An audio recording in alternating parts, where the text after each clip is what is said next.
Of course, in just a couple of weeks, kids across the state of Wisconsin will need to set their alarms just a little bit earlier as they get up for school. Thanks so much for joining us. I'm Melissa Langbetten. Hard to believe, and I'm Eric Morotek, but it may seem like you have time, but health experts say now is when you want to start getting your students into their school year sleep schedule.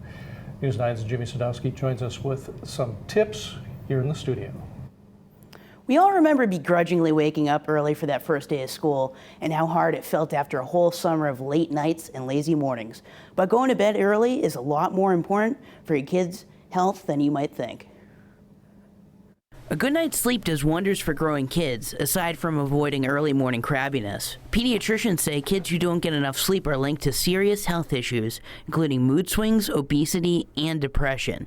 That's why setting a schedule now and sticking to it is key. We encourage families to go to bed the same time every night, never staying up more than an hour later, which is really hard on the weekends. But a lot of parents will have issues getting back to bed Sunday night, Monday night if we've let our kids stay up really late. And as hard as it sounds, do your best to keep phones and other tech out of the bedroom. So trying to turn off screens an hour or two before bed, that allows your body to start to get used to it's dark outside, preparing yourself to go to bed, as well as taking away the distractions. Another piece of advice: give kids, especially the younger ones, options. Letting them pick out the book you read to them or the bedtime story you tell gives them extra motivation to get ready for bed.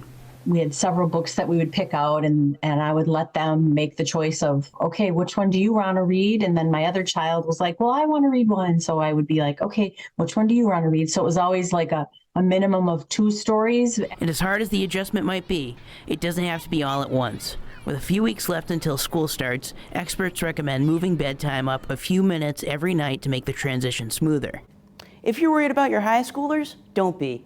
While a good sleep routine is still important, teens actually don't need as much sleep as younger kids, at roughly 8 to 10 hours a day. Live in studio, Jimmy Sadowski, News 9, WAOW. Thank you, Jimmy. And the school year